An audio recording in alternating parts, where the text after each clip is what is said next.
வணக்கம். மாலை முரசு செய்திகளை விரிவாக பார்ப்பதற்கு முன்பாக தலைப்பு செய்திகளை பார்க்கலாம். குடும்ப அட்டையில் சர்க்கரை பெறுவோருக்கும் 1000 ரூபாய் வழங்க வேண்டும். சென்னை உயர்நீதிமன்றத்தில் தமிழக அரசு மேல்முறையீட்டு மனு தாக்கல். மீண்டும் ஆட்சிக்கு வரமாட்டோம் என்பதால் கஜானாவை கொள்ளையடிக்கும் ஆட்சியாளர்கள். திருச்சி ஊராட்சி சபை கூட்டத்தில் திமுக தலைவர் மு.க. ஸ்டாலின் குற்றச்சாட்டு. ஸ்டாலினின் ஊராட்சி சபை கூட்டம் மக்களிடம் எடுபடவில்லை என அமைச்சர் செல்லூர் ராஜு பேட்டி. திமுக ஆட்சியில் போக்குவரத்து துறை கடனில் தத்தளித்ததாக அமைச்சர் ராஜேந்திர பாலாஜி குற்றச்சாட்டு.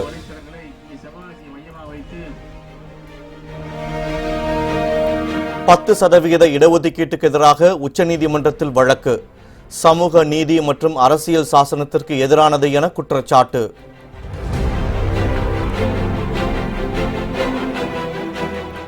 நீதிமன்ற உத்தரவையும் மீறி இணையதளத்தில் வெளியானது ரஜினியின் பேட்ட திரைப்படம். திரைப்படம் வெளியான முதல் நாளே தமிழ் ராக்கர்ஸ் அதிரடி.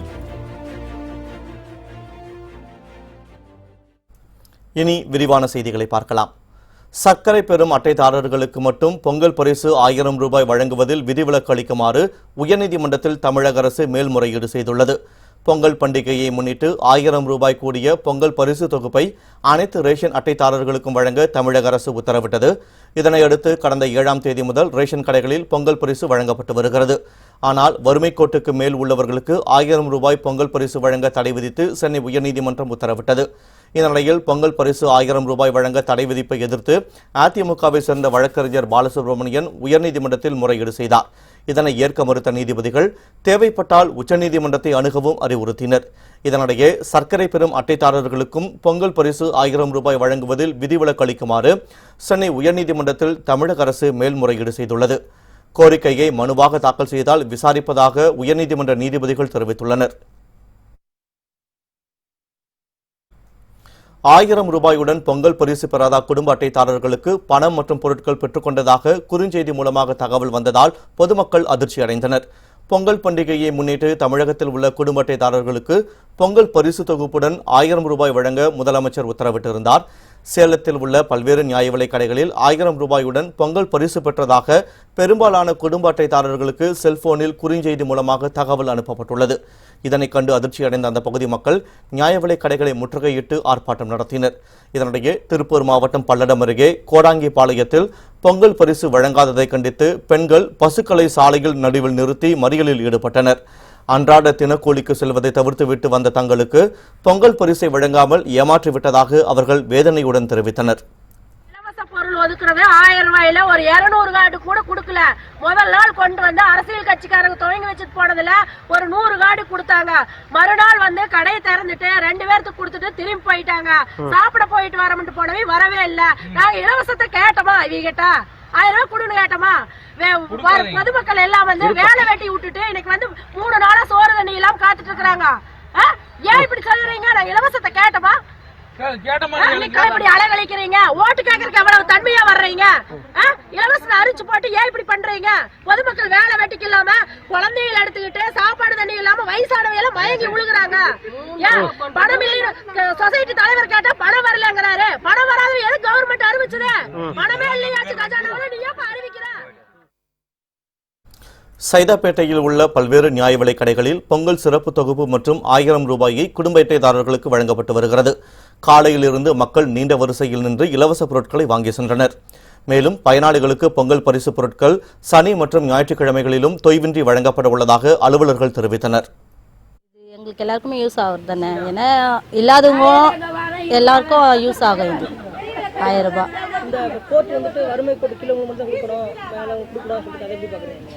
அது ஏற்கனவே அது முன்னாடியே சொல்லியிருந்துருக்கலாம். அது இப்போ கொடுத்து முடிச்சுட்டாங்க. அது கொடுக்கறது தான் நல்லது. வாங்கிட்டாங்க. இதுக்கப்புறம் கொடுக்காம நிறுத்தினா தான் கஷ்டம். அது கொடுத்துட்டா கொடுத்துடலாம். இலவசமாக கொடுக்குறது எப்படி என்ன நினைக்கிறீங்க? இலவசன்றது வந்து கவர்மெண்ட் என்னென்னா இப்படி தான் நான் சொல்கிறது. என்னென்னா தக்காளி வந்து இப்போ வந்து கம்மியாக தான் இருந்தது. இப்போ வந்து 2 காசு கொடுக்குறதுக்கு முன்னாடி இதுலேருந்து கம்மியாக தான் இருந்தது. இப்போ என்ன பார்த்தீங்கன்னா 1 கிலோ 50 ரூபான்னு போடுறாங்க. மக்கள்கிட்ட கொடுக்கவும் செய்கிறாங்க, எடுக்கவும் செய்கிறாங்க. இப்படி கொடுத்துட்டு இப்படி தான் வாங்குறாங்க. வடசென்னை பகுதி நியாய விலைக் கடைகளில் சென்னை மாநகர காவல் ஆணையர் ஏ.கே. விஸ்வநாதன் நேரில் சென்று ஆய்வு மேற்கொண்டார்.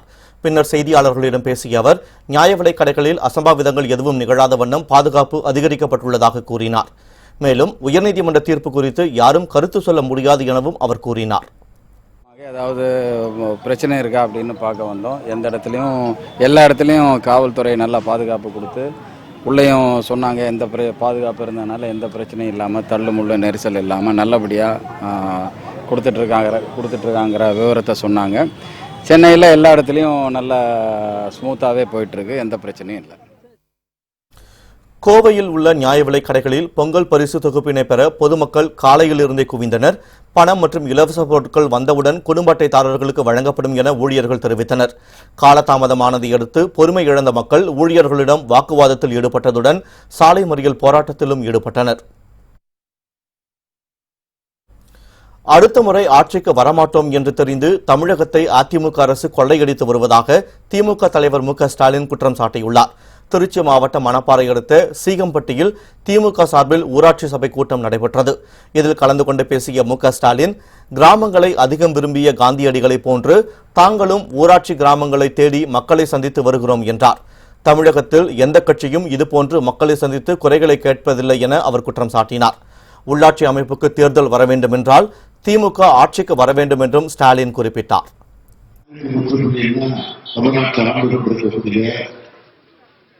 அடிமை ஆட்சிக்கு, அக்கிரம ஆட்சிக்கு, அநியாய ஆட்சிக்கு, அராஜக ஆட்சிக்கு முற்றுப்புள்ளி வைக்க நேரத்தில் ஒரு தொடக்க புள்ளி வைக்கணும்.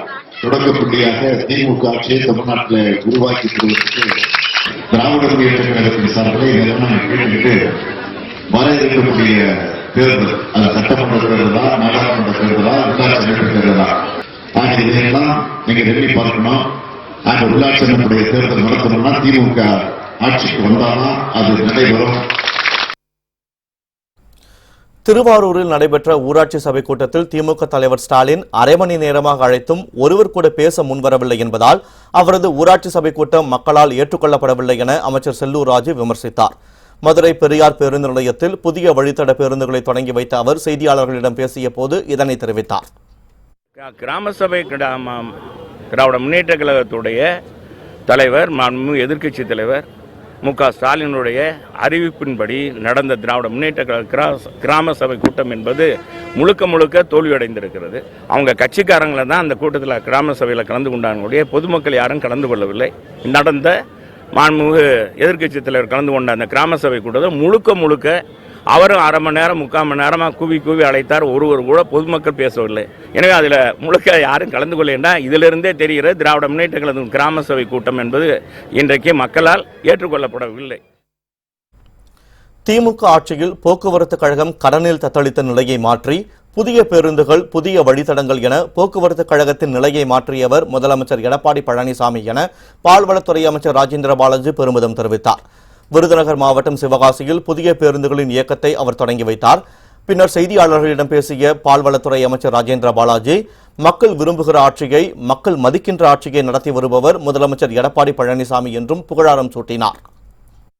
சென்ற திமுக ஆட்சியிலே கடலில் மூழ்கி தத்தளித்து சொத்துக்களை விற்றாலும் பஸ்களை விற்றாலும் ஒன்றுமே செய்ய முடியாத நலிவடைந்த நிலையில் இருந்த அரசு போக்குவரத்து கழகத்தை மீட்டெடுத்து மானியங்கள் வழங்கி அவர்களுக்கு போனஸ்களை வழங்கி புதிய வழித்தடங்களை உருவாக்கி புதிய பஸ்களை கொடுத்து இன்றைக்கு போக்குவரத்து கழகம் இன்றைக்கு தடுமாற்றம் இருந்தாலும் இன்றைக்கு அந்த தடுமாற்றத்திலிருந்து தப்பித்து இன்றைக்கு ஒரு நடுநிலையோடு மக்கள் பணியாற்றிய குறைந்த சேவையிலே குறைந்த கட்டணத்திலே மக்களுக்கு பணியாற்றக்கூடிய பணியை செய்கின்ற துறை போக்குவரத்து துறை.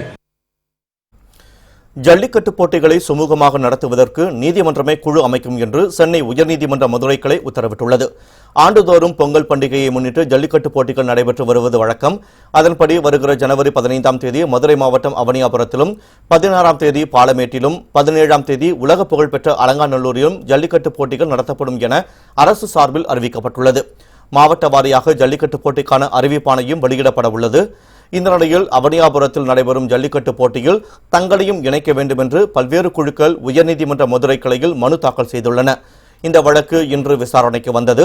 அப்போது மதுரை அவனியாபுரம் ஜல்லிக்கட்டு போட்டியை சுமூகமாக நடத்துவதற்கு நீதிமன்றமே குழு அமைக்கும் என நீதிபதிகள் தெரிவித்தனர்.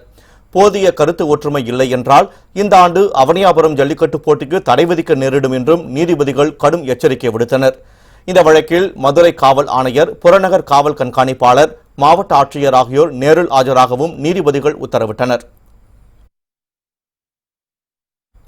சென்னை தலைமை செயலகத்தில் நடைபெற்ற நிகழ்ச்சியில் நிதித்துறை, நகராட்சி மற்றும் பேரூராட்சி நிர்வாக அலுவலக கட்டடங்களை முதலமைச்சர் எடப்பாடி பழனிசாமி திறந்து வைத்தார்.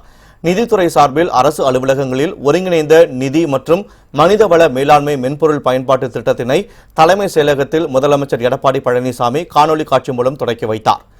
சென்னை சாந்தோம் நெடுஞ்சாலை MRC நகரில் கட்டப்பட்டுள்ள நகராட்சி நிர்வாக ஆணையரகம் மற்றும் பேரூராட்சிகள் இயக்க அலுவலகங்களை உள்ளடக்கிய நகர் நிர்வாக அலுவலக வளாக கட்டடத்தை முதலமைச்சர் காணொலி காட்சி மூலம் திறந்து வைத்தார். தமிழ்நாடு குடிநீர் வடிகால் வாரியத்தில் பணிபுரிந்து பணிக்காலத்தில் காலமான பணியாளர்களின் 194 வாரிசுதாரர்களுக்கு கருணை அடிப்படையில் பணி நியமன ஆணைகள் வழங்கிடும் அடையாளமாக 7 வாரிசுதாரர்களுக்கு ஆணைகளை முதலமைச்சர் வழங்கினார். இந்த நிகழ்ச்சியில் துணை முதலமைச்சர் O. பன்னீர்செல்வம், அமைச்சர்கள் SP. வேலுமணி, நாடாளுமன்ற சட்டமன்ற உறுப்பினர்கள், தலைமை செயலாளர் உள்ளிட்ட உயர் அலுவலர்கள் உடனிருந்தனர். நீதிமன்ற உத்தரவையும் மீறி வழக்கம் போல் ரஜினியின் பேட்ட திரைப்படத்தையும் தமிழ் ராக்கர்ஸ் இணையதளத்தில் வெளியிட்டு மீண்டும் பரபரப்பை ஏற்படுத்தியுள்ளது. பொங்கல் பண்டிகையொட்டி வெளியாகியுள்ள ரஜினியின் பேட்ட மற்றும் அஜித்தின் விஸ்வாசம் ஆகிய 2 படங்களும் ரசிகர்களிடையே பெரும் வரவேற்பை பெற்றுள்ளன. இந்த 2 திரைப்பட தயாரிப்பாளர்களும் சென்னை உயர்நீதிமன்றத்தில் மனு தாக்கல் செய்து இணையத்தில் வெளியிடக்கூடாது என தடை உத்தரவு பெற்றிருந்தனர். உலகம் முழுவதும் இன்று பேட்ட, விஸ்வாசம் ஆகிய 2 திரைப்படங்களும் வெளியிடப்பட்டுள்ள நிலையில் பிற்பகலில் தமிழ் ராக்கர்ஸ் இணையதளத்தில் பேட்ட திரைப்படம் வெளியிடப்பட்டதால் பரபரப்பு ஏற்பட்டுள்ளது. தமிழில் வெளியாகும் அனைத்து முன்னணி நடிகர்களின் திரைப்படங்களும் தமிழ் ராக்கர்ஸில் அதிரடியாக வெளியிடப்பட்டு வருகிறது. நடிகர் விஜயின் சர்ச்சைக்குரிய சர்க்கார் திரைப்படம் வெளியாகும் முன்பே தமிழ் ராக்கர்ஸ் வெளியிட்டு தயாரிப்பாளர்களை அதிர்ச்சியில் ஆழ்த்தியது குறிப்பிடத்தக்கது. பொருளாதாரத்தில் பின்தங்கிய பொது பிரிவினருக்கு 10% இடஒதுக்கீட்டுக்கு எதிராக உச்சநீதிமன்றத்தில் மனு தாக்கல் செய்யப்பட்டுள்ளது. பொருளாதாரத்தில் பின்தங்கியவர்களுக்கான 10 விழுக்காடு இடஒதுக்கீடு மசோதா எதிர்க்கட்சிகளின் பலத்த எதிர்ப்புகளுக்கிடையே நாடாளுமன்றத்தின் 2 அவைகளிலும் தாக்கல் செய்யப்பட்டது. மக்களவையில் நிறைவேற்றப்பட்ட இந்த மசோதா மாநிலங்களவையில் தாக்கலான போது திமுக, அதிமுக, காங்கிரஸ் ஆகிய முக்கிய எதிர்க்கட்சிகள் கடும் எதிர்ப்பை பதிவு செய்தன. இருப்பினும் அங்கு மசோதா தாக்கல் செய்யப்பட்டது. இந்த நிலையில் தற்போது பொருளாதாரத்தில் பின்தங்கிய பொது பிரிவினருக்கு 10% இடஒதுக்கீட்டுக்கு எதிராக உச்சநீதிமன்றத்தில் மனு தாக்கல் செய்யப்பட்டுள்ளது. சமத்துவத்திற்கான இளைஞர் அமைப்பு சார்பில் உச்சநீதிமன்றத்தில் தொடரப்பட்டுள்ள இந்த வழக்கில் பொருளாதார அடிப்படையில் இடஒதுக்கீடு வழங்குவது சமூக நீதிக்கு எதிரானது என்றும் அரசியல் சாசன அமைப்புக்கு எதிரானது என்றும் குறிப்பிடப்பட்டுள்ளது. அயோத்தி நில சர்ச்சை தொடர்பான வழக்கை விசாரிப்பதிலிருந்து நீதிபதி லலித் விலகிக் கொண்டதை தொடர்ந்து புதியதாக 5 நீதிபதிகள் கொண்ட அமர்வு அமைக்கப்பட உள்ளது. உத்தரப்பிரதேச மாநிலம் அயோத்தியில் சர்ச்சைக்குரிய இடம் வக்ஃபு வாரியம், நிர்மோகி அகரா மற்றும் ராம் லல்லா ஆகிய அமைப்புகளுக்கு சம அளவில் வழங்க வேண்டும் என்று கடந்த 2010ஆம் ஆண்டு அலகாபாத் உயர்நீதிமன்றம் தீர்ப்பு வழங்கியது. இதனை எதிர்த்து தொடரப்பட்ட 14 மேல்முறையீட்டு வழக்குகள் நிலுவையில் உள்ளன. இந்த வழக்கை தலைமை நீதிபதி ரஞ்சன் கோகாய் மற்றும் நீதிபதிகள் பாப்தே, ரமணா, லலித், சந்திரசூட் ஆகியோர் அடங்கிய அமர்வு விசாரிக்கும் என அறிவிக்கப்பட்டிருந்தது. அதன்படி இன்று வழக்கு இந்த அமர்வு முன்பாக விசாரணைக்கு வந்தது. அப்போது இந்த அமர்வில் உள்ள நீதிபதி லலித் 1997ஆம் ஆண்டு கல்யாண் சிங்கிற்காக நீதிமன்றத்தில் ஆஜரானார் என வழக்கறிஞர் ராஜீவ் தவான் சுட்டிக்காட்டினார். இதையடுத்து இந்த வழக்கை விசாரிப்பதிலிருந்து தாம் விலகிக் கொள்வதாக நீதிபதி லலித் அறிவித்தார். இதையடுத்து அடுத்த அமர்வு புதிய 5 நீதிபதிகளை கொண்டு அமைக்கப்படும் என நீதிபதிகள் தெரிவித்தனர். மேலும் வழக்கு விசாரணையை வருகிற 29ஆம் தேதிக்கு தள்ளி வைத்தும் நீதிபதிகள் உத்தரவிட்டனர். நாடு முழுவதும் 8ஆம் வகுப்பு வரை ஹிந்தியை கட்டாயமாக்கும் திட்டம் எதுவும் இல்லை என மத்திய அமைச்சர் பிரகாஷ் ஜவடேகர் தெரிவித்துள்ளார். புதிய கல்விக் கொள்கை வரைவு அறிக்கையில் நாடு முழுவதும் அனைத்து பள்ளிகளிலும் 8ஆம் வகுப்பு வரை ஹிந்தி மொழியை கட்டாயமாக்க மத்திய அரசு திட்டமிட்டிருப்பதாக வெளியான தகவலை மத்திய அமைச்சர் பிரகாஷ் ஜவடேகர் திட்டவட்டமாக மறுத்துள்ளார்.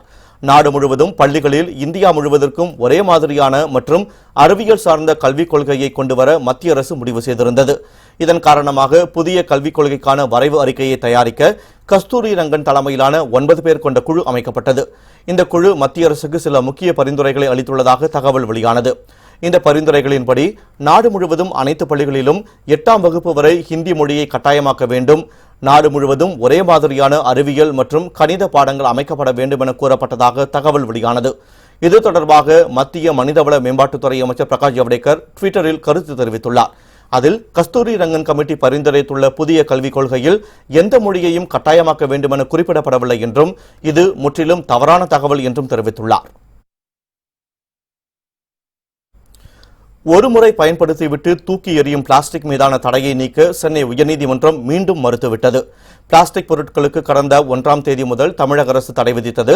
அதற்கான மாற்றுப் பொருட்களையும் அறிவித்தது. இதனை எதிர்த்து தொடரப்பட்ட வழக்கை விசாரித்த சென்னை உயர்நீதிமன்றம் பிளாஸ்டிக் மீதான தடையை நீக்க மறுத்துவிட்டது. இந்த நிலையில் இந்த தடையை எதிர்த்து மீண்டும் பிளாஸ்டிக் பொருட்கள் தயாரிக்கும் நிறுவனங்கள் சார்பில் உயர்நீதிமன்றத்தில் வழக்கு தொடரப்பட்டது. பொருட்களை பேக்கிங் செய்யும் கவர்களுக்கு மட்டும் விலக்களிக்க வேண்டும் எனவும் கோரிக்கை விடப்பட்டது.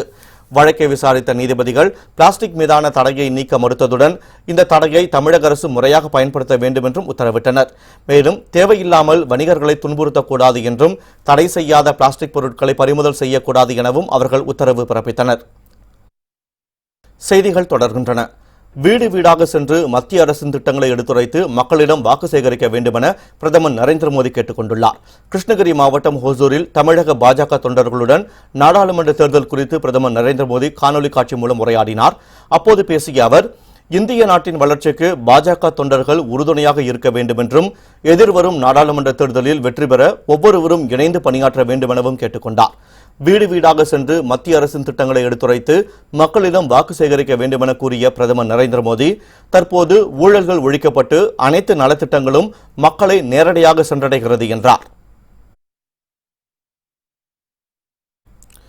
மறைந்த முதலமைச்சர் ஜெயலலிதாவின் மரணம் குறித்து விசாரணை நடத்தி வரும் ஆறுமுகசாமி ஆணையத்தில் மருத்துவர்களின் வாக்குமூலங்கள் ஆய்வு செய்யப்படுவதாக ஆணையத்தின் வழக்கறிஞர் தெரிவித்துள்ளார்.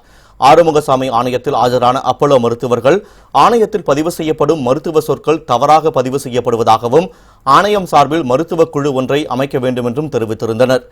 அதுவரை ஆணையத்தில் ஆஜராக விலக்களிக்க வேண்டும் என்றும் அவர்கள் தெரிவித்திருந்தனர். இந்த நிலையில் ஆணைய வழக்கறிஞர் ஜஃபருல்லா தாக்கல் செய்த மனுவில் கடந்த மாதமே 4 மருத்துவர்களை கொண்ட குழு அமைக்கப்பட்டிருப்பதாகவும் அவர்கள் நவம்பர் மாதம் வரையிலான ஆவணங்களை ஆய்வு செய்து முடித்துவிட்டதாகவும் கூறப்பட்டுள்ளது. இதனால் அதிர்ச்சிக்குள்ளான அப்போலோ மற்றும் சசிகலா தரப்பினர் தங்களுக்கு தெரியாமல் எப்படி மருத்துவர்கள் குழு அமைக்கப்பட்டது என கேள்வி எழுப்பியுள்ளனர். விசாரணை நடைபெறும் போது ஏன் அவர்கள் ஆணையத்தில் ஆஜராகவில்லை என்றும் அவர்கள் வினா எழுப்பியுள்ளனர். மத்தியில் ஆளும் பாஜக அரசு தமிழக மக்களுக்கு எந்தவிதத்திலும் துரோகம் இழைக்காது என தமிழக பாஜக தலைவர் தமிழிசை சவுந்தரராஜன் தெரிவித்துள்ளார். சென்னை விமான நிலையத்தில் செய்தியாளர்களிடம் பேசிய அவர், தமிழக மக்களை பாதிக்கும் எந்தவொரு திட்டத்தையும் மத்திய அரசு அனுமதிக்காது என்றும் கூறினார். தமிழக மக்களுக்கு பாதிப்படையக்கூடிய எதையுமே பாரதிய ஜனதா கட்சி அரசு செய்யாது. ஏன்னா இன்னைக்கு காலையில கூட 8வது வரைக்கும் ஹிந்தி கட்டாயம் என்ற ஒரு தகவல் பரப்பப்பட்டு கொண்டிருந்தது. மனிதவள மேம்பாட்டுத்துறை அமைச்சகம் அப்படிப்பட்ட ஒரு சட்டத்தை போட்டுட்டாங்க. புதிய கல்விக் கொள்கையில நிச்சயமாக எல்லோரும் ஹிந்தி படிக்கணும் அப்படின்னு காட்டுத்தீ போல பரவி கொண்டிருந்தது. நான் உடனே மரியாதைக்குரிய ஜவடேகர் அவர்களுக்கு தொலைபேசியில் தொடர்பு கொண்டேன். அப்போ அவர் சொன்னாரு, இல்ல நான் உடனே ட்வீட் போட்டிருக்கேன், நிச்சயமாக இது இல்லை, தவறாக முன்னிறுத்தப்படுகிறது. எந்த மொழியையும் கட்டாயப்படுத்தி படிக்க சொல்வதற்கு பாரதிய ஜனதா கட்சியின் ஆட்சிக்கு விருப்பம் இல்லை, அப்படி செய்யவும் செய்யாது. அதிமுக தேர்தல் கூட்டணி குறித்து தம்பிதுரை தெரிவித்திருப்பது அவரது சொந்த கருத்து என்றும் அவருக்கு அதிகாரம் இல்லை என்று சொல்வதற்கு மத்திய அமைச்சர் பொன் ராதாகிருஷ்ணனுக்கு அதிகாரம் இல்லை என்றும் அமைச்சர் கடம்பூர் ராஜு தெரிவித்துள்ளார். தூத்துக்குடி மாவட்டம் கோவில்பட்டி அருகே நடைபெற்ற விலையில்லா மிதிவண்டிகள் வழங்கும் நிகழ்ச்சியின் போது செய்தியாளர்களிடம் பேசிய அவர் இதனை தெரிவித்தார். சொந்த கருத்து, அதை அவருக்கு அதிகாரம் இல்லை என்று சொல்வதற்கு பொன்ராதாகிருஷ்ணனுக்கு அதிகாரம் இல்லை. இதைத்தான் தேர்தல் நேரத்தில் சொல்லியிருக்கின்றார்கள். நாங்கள் தேர்தலுக்காக அடிப்படை வேலைகளை இன்றைக்கு அண்ணா திராவிட முன்னேற்ற கழகம் சார்பாக முதலாக துவக்கி வைத்த கட்சி கழகம் அண்ணா திராவிட முன்னேற்ற கழகம் தான். ஏற்கனவே 4-5 மாதங்களுக்கு முன்பாகவே பாராளுமன்ற தேர்தல் பிரச்சாரத்தை மதுரையில் மாண்புமிகு துணை முதலமைச்சரும் முதலமைச்சர் அவர்களும் துவக்கி சைக்கிள் பல்லாயிரக்கணக்கான இளைஞர்கள் கலந்து கொண்ட சைக்கிள் பேரணியை துவக்கி வைத்தார்கள். மத்திய பாஜக அரசு நிறைவேற்றியுள்ள பொருளாதார இடஒதுக்கீடு சட்டம் சமூக நீதி கோட்பாடுக்கு எதிரானது என்றும் இதனை அரசியல் ஆதாயத்திற்காக நரேந்திர மோடியின் அரசு செய்துவிட்டதாக கருத முடியாது எனவும் விடுதலை சிறுத்தைகள் கட்சியின் தலைவர் திருமாவளவன் தெரிவித்துள்ளார். விடுதலை சிறுத்தைகள் கட்சியின் மாணவர் முற்போக்கு கழகம் சார்பில் சென்னையில் கருத்தரங்கம் நடைபெற்றது. இந்த நிகழ்ச்சியில் கலந்து கொண்ட பின் செய்தியாளர்களிடம் பேசிய திருமாவளவன், ஸ்டெர்லைட் ஆலை விவகாரத்தில் தமிழக அரசு கொள்கை முடிவு எடுக்க வேண்டும் என வலியுறுத்தினார். ஸ்டெர்லைட் ஆலை நிர்வாகம் மீண்டும் இயங்குவதற்கு தேசிய பசுமை தீர்ப்பாயமும் அதைத் தொடர்ந்து உச்சநீதிமன்றமும் உறுதி செய்திருக்கிறது. இதற்கு முழு பொறுப்பு தமிழக அரசின் மெத்தனமான போக்குகள் தான். தமிழக அரசு தான் இதற்கு முழு பொறுப்பேற்க வேண்டும். அதன் மெத்தனமான போக்குகள் தான் இதற்கு காரணம். ஏற்கனவே இதை கொள்கை முடிவாக எடுக்க வேண்டும். அமைச்சரவையை கூட்டி அதில் முடிவெடுக்க வேண்டும். அந்த அடிப்படையிலே சட்ட திருத்தமோ அல்லது புதிய சட்டமோ கொண்டு வர வேண்டும். அப்படித்தான் இதை நிரந்தரமாக மூட முடியும் என்பதை பெரும்பாலான எதிர்க்கட்சிகள் வலியுறுத்தின. தூத்துக்குடியில் ஸ்டெர்லைட் ஆலையை திறக்க முற்பட்டால் ஆலையின் முன்பாக தீக்குளிப்போம் என்று துப்பாக்கிச்சூடு சம்பவத்தில் பலியான 15 பேரின் குடும்பத்தினர் எச்சரிக்கை விடுத்துள்ளனர். சென்னை சேப்பாக்கத்தில் உள்ள பத்திரிகையாளர் மன்றத்தில் செய்தியாளர்களிடம் பேசிய அவர்கள், ஸ்டெர்லைட் ஆலையை மீண்டும் திறந்தால் தூத்துக்குடியில் பல உயிரிழப்புகள் ஏற்படும் என்றனர். பழிவாங்கும் நோக்கில் துப்பாக்கிச்சூடு நடத்திய காவல்துறையினர் மீது நடவடிக்கை எடுக்க வேண்டும் என்றும் அவர்கள் கோரிக்கை விடுத்தனர். என் பிள்ளை வேடிக்கை பார்க்க போனவன் தான். தாமூர் நகரே போயிருக்கு. தாமூர் நகர் போன ஜனங்க பூரா வந்துட்டோம். அவன் மட்டும் 12க்கு போனால் 5 நிமிஷம் தான் பார்த்துருக்க கூட மாட்டான். ஷூட் பண்ணிட்டான். மண்டையில் இங்கே சுட்டு இங்கே வந்துட்டு பார்க்க போனதுல ஐஸ் ரூமில் 15 நாள் பெரியாசத்தில் போயிருந்துச்சு. அந்த ஸ்டெர்லைட்டையும் திறக்கக்கூடாது. திறந்தா இன்னும் தாமூர் ஏரியாவே இன்னும் அழிப்பான். நீ ஒருத்தன் மட்டும் ஷூட் பண்ண உனக்கு என்ன உரிமை? யார் ஆதாரம் கொடுத்தா? கலெக்டர் கொடுத்தாரா? கலெக்டர் ஓடிட்டான். ஸ்டெர்லைட் மட்டும் திறக்கக்கூடாது. எக்காந்து திறந்தீங்க இந்த தாமூர்னாரே அழிச்சுவிடும். தங்களது குடும்பங்களை சீர்குலைத்த ஸ்டெர்லைட் ஆலையை எந்த காரணத்தை கொண்டும் திறக்கக்கூடாது என்றும் ஸ்டெர்லைட்டை திறக்க தூத்துக்குடி மக்கள் அனுமதிக்க மாட்டோம் எனவும் அவர்கள் கூறினர். 1 மணிக்கு வீட்டுக்கு புதன்கிழமை போன பையன் 1 மணிக்கு வீட்டை விட்டு போன பையன் 1:30க்கு நியூஸ் தெரியுது பையன் இறந்ததுன்னு. தூத்துக்குடியில் அண்ணா நகர் 7ஆம் தெரு நினைக்க. 1 மணிக்கு நியூஸ் தெரியுது. 1:30க்கெல்லாம் வாட்ஸ்அப்பில் வந்துருச்சு. மகன் பேர் காளியப்பன் ரகு என்ற பேர். இப்போ பிள்ளைய கொடுத்து நான் தவிச்சிட்டு இருக்கேன்.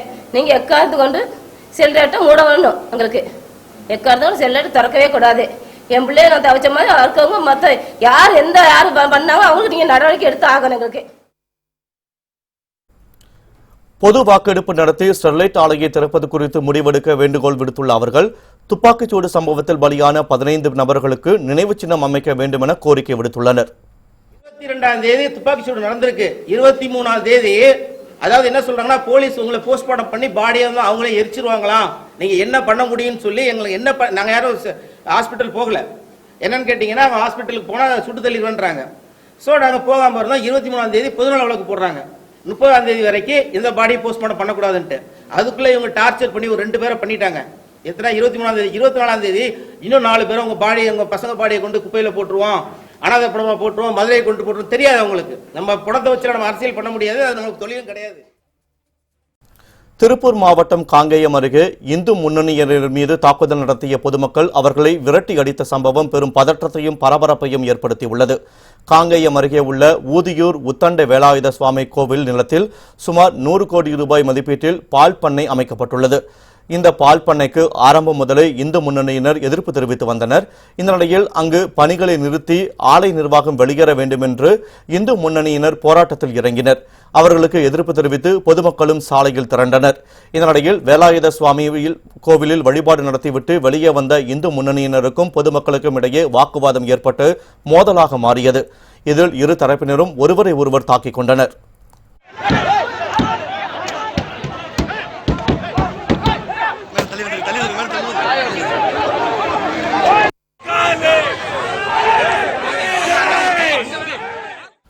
இந்த மோதலில் அங்கு நிறுத்தப்பட்டிருந்த கார்கள் உள்ளிட்ட வாகனங்கள் அடித்து நொறுக்கப்பட்டன.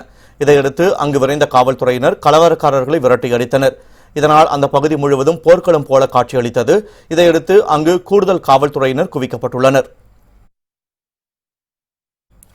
அரசு மருத்துவமனைகளில் பணியாற்றும் செவிலியர்களின் இடமாறுதலுக்கு சென்னை உயர்நீதிமன்ற மதுரை கிளை இடைக்கால தடை விதித்து உத்தரவிட்டுள்ளது. சுகாதாரத்துறை சார்பில் ஜனவரி 11ஆம் தேதி கலந்தாய்வு நடத்த ஜனவரி 7ஆம் தேதி அரசாணை வெளியிடப்பட்டது. இடமாறுதலுக்கு போதிய அவகாசம் தரப்படவில்லை என தமிழ்நாடு சுகாதாரத்துறை ஊழியர் நல செயலர் கார்த்திக் சென்னை உயர்நீதிமன்ற மதுரை கிளையில் வழக்கு தொடர்ந்திருந்தார். சில நபர்களை பணியிட மாறுதல் செய்துவிட்டு கண் துடைப்பாக இடமாறுதலுக்கான கலந்தாய்வு நடத்தப்படுவதாகவும் மனுதாரர் அந்த மனுவில் கூறியிருந்தார். செவிலியர்கள் சேவை சான்றிதழ்களை பெற கால அவகாசம் வழங்கப்படவில்லை எனவும் குறிப்பிடப்பட்டுள்ளது. இந்த வழக்கை விசாரித்த சென்னை உயர்நீதிமன்ற மதுரை கிளை நாளை நடைபெற இருந்த அரசு செவிலியர் கலந்தாய்வுக்கு இடைக்கால தடை விதித்து உத்தரவிட்டுள்ளது.